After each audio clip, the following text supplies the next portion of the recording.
Hey everyone, my name is Tyler. And my name is Kaylee.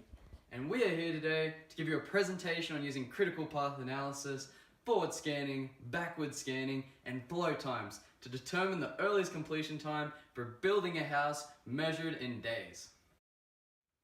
Firstly, we have prepared an activity chart that shows activities A to K for building a house. We have described what each activity is and how many days it will take to complete. We have listed the activities in order from the activity that needs to be completed first to the activity that needs to be completed last. To make this easy to follow, we have shown the immediate predecessors for each activity. For example, it is clear that activity A is the immediate predecessor to activity B. And activity B is the immediate predecessor to activity C. However, an activity can have more than one immediate predecessor. For example, activities G and F are the immediate predecessors to activity I. This all demonstrates the order in which activities must be completed for building a house.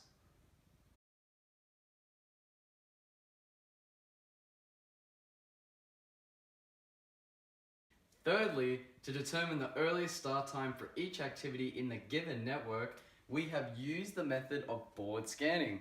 To determine the earliest start time for each activity using forward scanning, we have looked at all previous activities starting with immediate predecessors and working back to the start of the project.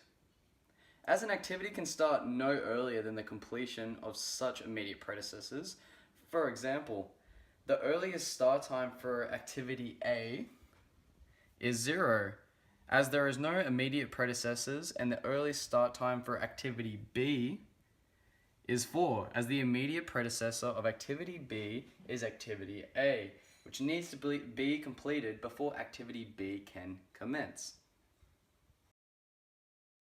Fourthly, to determine the earliest finish time for each activity in the given network, we have used the method of backward scanning. To determine the earliest finish time for each activity using backward scanning, we have subtracted the time of each edge from the earliest start time of each succeeding node. We did have two paths that followed back to the same node. However, we have used the smallest such difference recorded, which was 16 days at that node. The method of forward and backward scanning have therefore aided us in using the method of critical path analysis for identifying the most critical activities for building a house.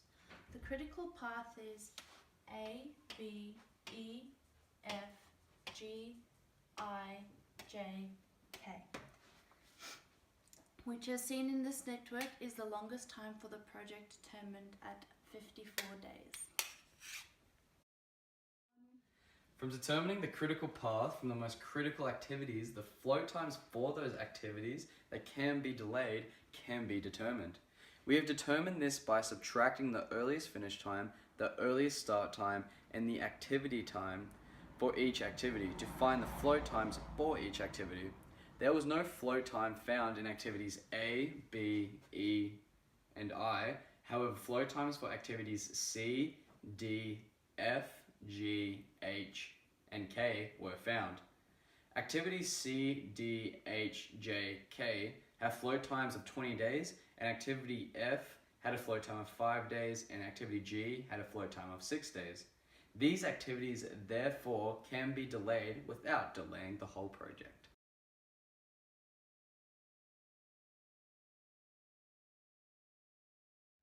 Finally, using all of these methods have allowed us to solve the earliest completion time for building a house by forward and backward scanning to determine the critical path and identifying all flow times. The earliest completion of this project will be 54 days. I'm Tyler. And I'm Kaylee. Thank you for listening to us today and hope you have a wonderful day.